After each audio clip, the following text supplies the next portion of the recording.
Welcome to my YouTube channel. आज मैं आपके लिए एक ऐसा फॉर्मूला लेके आया हूँ जो बहुत ही इंटरेस्टिंग फॉर्मूला है और ये एक्सेल पे यूज़ नहीं होता है, ये गूगल शीट्स पे यूज़ किया जाता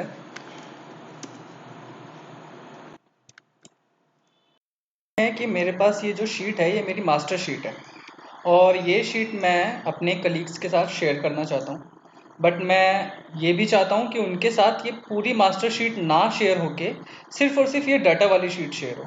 अब मैं उनको अगर ये शीट शेयर कर दूँ तो मैं यहाँ से शेयर कर सकता हूँ, उन्हें उनकी ईमेल आईडी डालूंगा और शेयर कर दूंगा। बट उसमें होगा क्या, उसमें उनके साथ ये डाटा 2 और डाटा 3 तीनों शीट शेयर हो जाएगी। बट मैं ऐसा चाहता नहीं, मैं चाहता हूँ उनके साथ सिर्फ और सिर्फ उनके काम की शीट सिर्फ ये है, वो ये वाली शीट देख सके तो ओनली ये वाली शीट उनके साथ शेयर हो जाए और वो उसमें कुछ एडिट भी ना कर सकें। उसके लिए मैं क्या करूँगा, उसके लिए मैं एक नई शीट बनाऊंगा। इसको हम रीनेम करके बोलते हैं कॉपी शीट।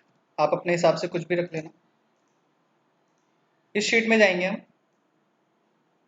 कॉपी करते हैं, हेडिंग्स को पेस्ट कर देते हैं। इसकी कोई ज़रूरत है नहीं, मैंने जस्ट एक फॉर्मेटिंग लेने के लिए किए। आप यहाँ से इसे डिलीट कर दो। अब इसमें हमारा फॉर्मूला जो यूज़ होता है, आप चाहें तो आप सीधा भी कर सकते हैं। आप इसको कॉपी करेंगे डायरेक्ट नीचे तक और इस वाली शीट में पेस्ट कर देंगे और देन ये वाली शीट आप उसको शेयर कर दोगे। लेकिन उससे होगा क्या, जब मैं अपनी मास्टर शीट में कुछ भी नीचे डाटा अपडेट करूँगा तो वो उनको रिफ्लेक्ट नहीं होगा और बार बार मेरे को ये यही वाली जो कंडीशन है, यही वाला जो वर्क है, मेरे को बार बार करना पड़ेगा। हर बार मैं कुछ एंट्री नीचे करूँगा, देन इसको पूरा कॉपी करूँगा और उनकी शीट में पेस्ट करूँगा।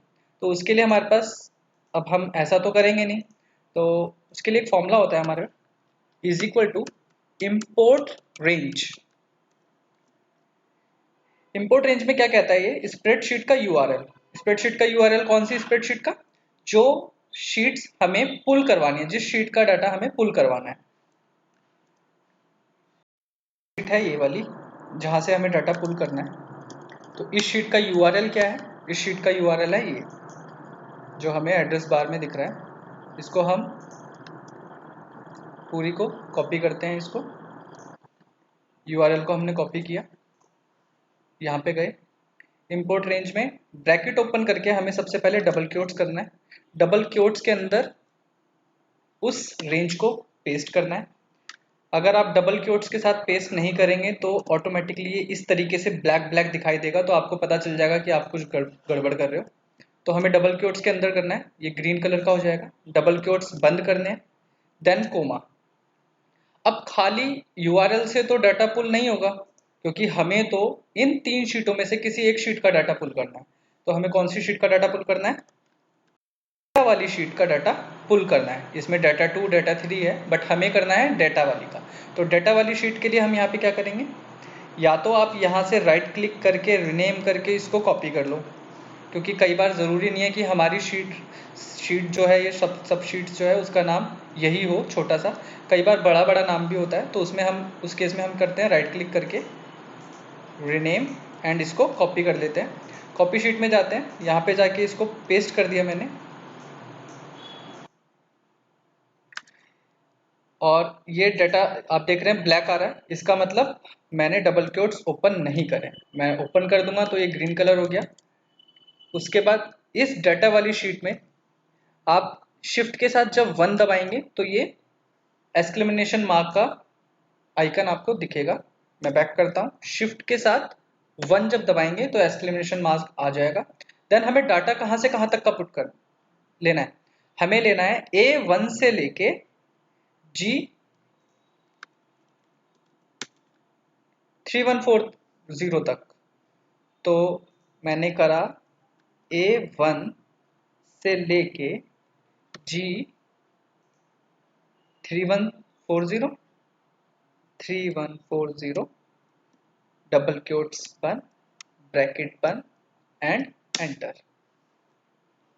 अब आप देखेंगे ये एक बार एक्सेस मांगता है, क्योंकि हम किसी दूसरी शीट में से डाटा पुल कर रहे हैं। तो सबसे पहले बोलता है कि एक्सेस चाहिए, तो हमें एक्सेस चाहिए तो हम अलाउ एक्सेस करते हैं। देन आप देखेंगे कि सारा डाटा, इस वाली शीट का डाटा आप देखेंगे यहाँ पे पूरा आपको दिख गया। बट मैंने क्या किया है, आपने देखा होगा मैंने जो डाटा लिया है वो डाटा लिया है 3140 तक। अब अगर मैं इस वाली शीट में 21 2022 करके सेम डाटा नीचे पेस्ट करता हूँ, तो क्या मेरा डाटा इस वाली शीट में पुल होगा? नहीं होगा। रीजन, बिकॉज मैंने कहाँ तक की रो ली है, मैंने सिर्फ 3140 तक लिया है। तो अब मैंने क्या कहा था, हमें ये डाटा ऑटोमेटिक चाहिए कि इस वाली शीट से इंपोर्ट, डाटा वाली शीट से ऑटोमेटिकली इंपोर्ट होता रहे। तो हम इस केस में क्या करेंगे, लास्ट में जो हम रेंज दे रहे हैं इस रेंज को नहीं देंगे, सिर्फ A1 से लेके G लिख देंगे और एंटर मार देंगे। तो आप देखेंगे लास्ट में 21 अगस्त का डाटा भी आ गया। अब मैं अगेन इसमें कुछ भी लिखता हूँ, 25 अगस्त 2023 एंड ये सेम डाटा एक बार के लिए कंट्रोल D, और देख रहे हैं आप डाटा अपने आप इस वाली शीट में आ गया। तो इस केस में आप सेम शीट उसको किसी भी अपने कलीग्स को शेयर करके और आप अपनी मास्टर शीट में डाटा फीड करेंगे तो इस वाली शीट में ऑटोमेटिकली आता रहेगा। और अगर वो इसमें कुछ एडिट कर भी देंगे, सपोज मैं इसमें कुछ एडिट कर देता हूँ, तो आप देखेंगे सारा डाटा गायब हो जाएगा। तो इस केस में हमें घबराने की ज़रूरत नहीं है। जब आप रेफरेंस पे जाते हैं तो ये ऑटोमेटिकली दिखा देता है कि A3137 में डाटा ओवरराइट किया हुआ है। तो हमें सेम A3137 में जाना है, 3137, एंड इसको डिलीट कर देना है, तो हमारा डाटा वापस आ जाएगा। तो दोस्तों, अगर आपको ये फॉर्मूला अच्छा लगा हो और यूज़फुल लगा हो तो प्लीज़ मेरी वीडियो को लाइक करना और मेरे चैनल को सब्सक्राइब करना। मैं आपके लिए नए नए फॉर्मूलाज लाता रहूँगा। So thank you so much.